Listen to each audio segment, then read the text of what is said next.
fool. You fool. You know, sometimes I don't want to watch a deep story with well-rounded characters that'll make me question my moral beliefs and cry by the end of it. Occasionally, I just want to watch people fighting mindlessly for an hour.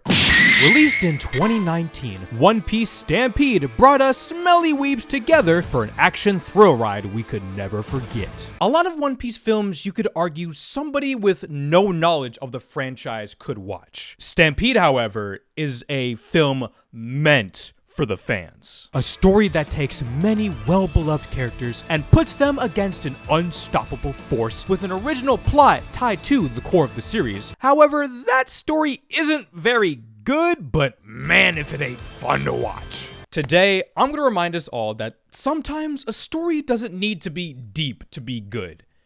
Cause this film and its villains are beyond smooth-brained. So attend your favorite convention, go treasure hunting, and stay away from the legendary Super Saiyan, he will murder you, as we celebrate the Pirate Festival of One Piece Stampede, a power scaler's paradise.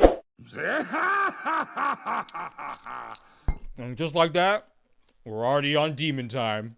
We're taken back to Impel Down. Blackbeard tells the greatest prisoners of level 6 to kill each other for the chance at freedom. Those remaining few will join Teach as part of his crew. After the bloodbath, they spot one man standing all alone. When Blackbeard realizes who it is, they decide to leave him be.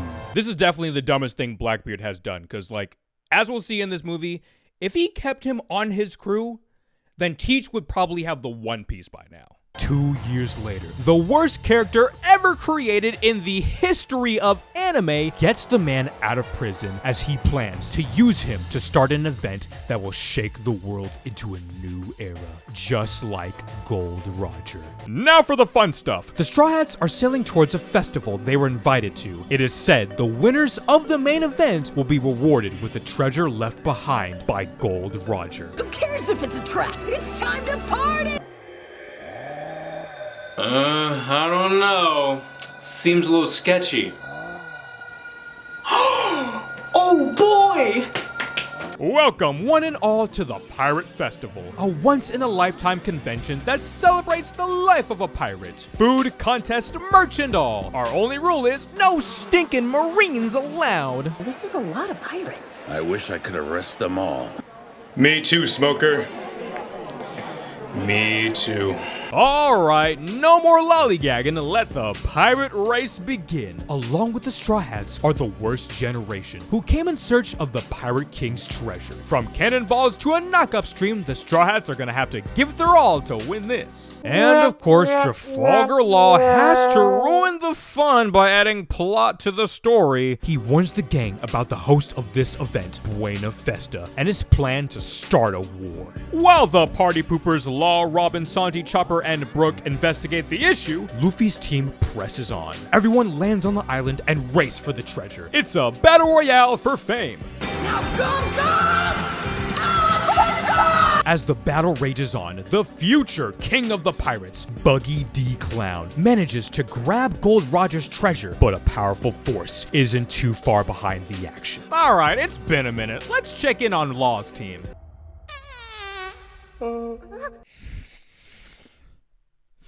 Never mind. Everyone tries to stop Buggy from taking the treasure, but just then, the whole island in the sky explodes into dust, and Usopp has the misfortune of meeting the one Surprise, motherfucker! Introducing the Broly of the series. This is Douglas Bullet, a former member of the Roger Pirates, the embodiment of strength. Said to be as strong as Rayleigh, all he cares about is being known as the strongest. A simple man with a simple desire.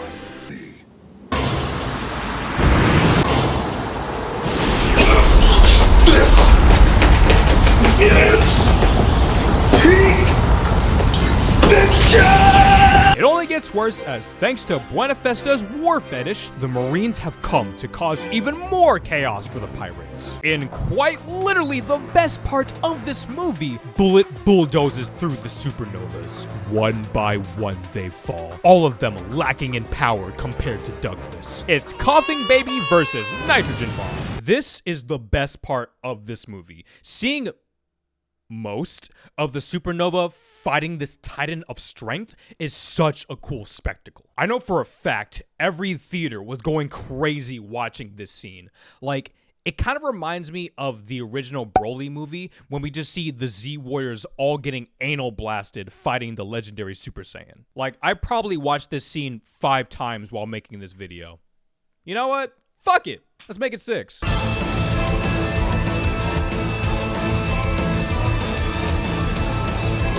Meanwhile, the rest of the island is freaking out. After a quick scuffle with Smoker, Sanji's team learns that Buenafesta summoned a buster call. Why? Fuck it, that's why. This character is extremely stupid and pointless, so who cares? And my festival will plunge the world into a state of madness. We'll call it a stampede. He said the thing! Zoro's team is on the run after learning about the buster call, but it's too late as Fujitora leads the charge. Don't worry, Zoro, you got this. Dude's blind. Zoro and Fujitora engage in combat. A battle of gravity and dental insurance shakes the island. The crowd goes crazy. The Zoro fans won't shut the fuck up, and worst of all, I'm one of them. Fujitora decides to call it a draw and dip. Psych, here comes a meteor. Madara would be proud. Zoro pulls the same move he used against the Great Wall of China, but he kinda makes it worse. No need to fear as the Fraud Hawk gets someone to take care of the meteor, then leaves before anyone catches on to his lies. Thanks, Fraud Hawk. The chaos continues all throughout the island. Even Boa Hancock joins in on the battle, but just for the chance to see Luffy. You know, now that I think about it, how are Luffy and the supernovas?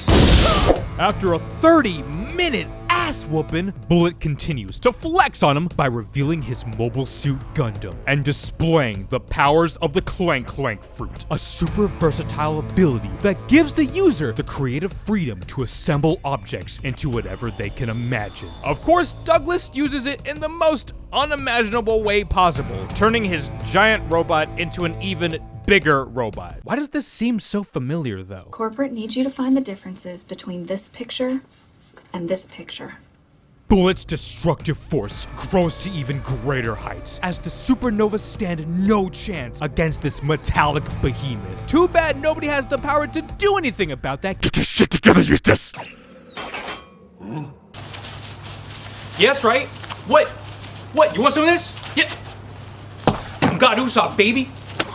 After taking out the supernovas, Bullet pours all his attention on the upcoming buster call, elevating his devil fruit power to bring forth an even bigger robot and trapping everyone inside. With our star players defeated, all hope seems lost. So if Luffy takes him out, he'll disappear and we can bail. And we'll just have to put our faith in him. Guys, I know he's the main character, but give him a break. There's like 5 other capable fighters. God Usopp saves Luffy. While he could obliterate Bullet's existence right this instant, our savior decides to give his pupil another crack at it. This is gonna be a long movie. Next on the lineup, Smoker, Boa Hancock, Buggy, Law, Sabo, and Lucci join forces to... What? Of course Lucci's joining the fight. He's in the promotional material. Why would they hype up a character and then just like not use them? Rule number 1 of Law's plan. Don't listen to his plan and just do whatever the fuck you want. Along with Crocodile, the gang gather up for a team attack and severely damage Bullet's armor, but it's still not enough. Oh, guys, we are screwed. I mean, we're near the end of this movie and Bullet is still unstoppable. Because he's literally 10 times stronger than everyone in this movie. We have to come up with some convincing way to defeat him. Any ideas?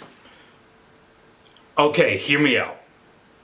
What if Luffy just grew a giant fist and then punched him really hard?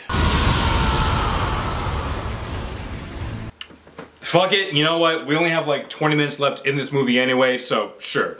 But I swear to God, that better not be how we beat Kaido. Luffy's King Kong gun manages to destroy Bullet's armor, but he's still got his Gundam. Thankfully, Usopp's efforts weren't in vain as the Pop Greens destroy Bullet's machine. In a 1v1, Gear Force Luffy still struggles to take down Bullet. But once the OST kicks in, his power multiplies 1,000-fold and he instantly beats Bullet. Because that makes sense. Luffy and Hancock come across the treasure that Bullet was keeping, an eternal pose to Laugh Tale. With this, Luffy can finally get the One Piece. Monkey D. Luffy.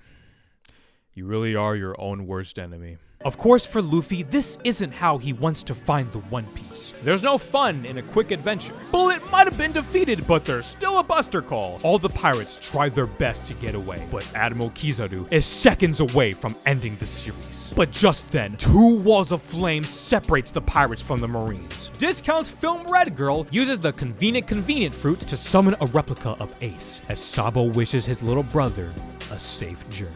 The movie ends on a flashback where Gold Roger is angry at a crewmate for making an eternal pose of Laugh Tale. He then throws it into the sea as he believes nobody should be able to find it so easily. You wonder who will find One Piece in the end?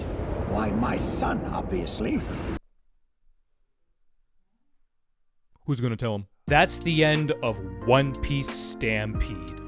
Really fun movie, had a great time with it. You know, One Piece is all about adventure and, you know, discovering your dreams and all that stuff. We also got to remember that it too is an action series, and that's 100% what this film delivers on, is being a huge fan service to the fans of having a bunch of your favorite characters all together in one. Kind of sucks that the Straw Hats, besides Zoro, didn't really do a whole lot in terms of action, but it kind of needed to like sideline some characters in order to have the supernovas in there, which again, as I said multiple times throughout this video, Bullet versus the supernovas is 100% the best part of this movie in my opinion. Usopp was the main MVP in this film as well. But yeah, no, just a lot of just fun things to enjoy in this movie. It's just a fun movie. But then the cool thing, how like for a while we've always known the final island to be Raftel. But then here, it's canonically changed to Laugh Tale. But yeah, that's basically about it. Let me know what y'all's thoughts are for the One Piece Stampede movie. Thank you guys very much for watching. Like, comment, subscribe, the whole YouTube shebang, and I'll see you in the next video. Bye!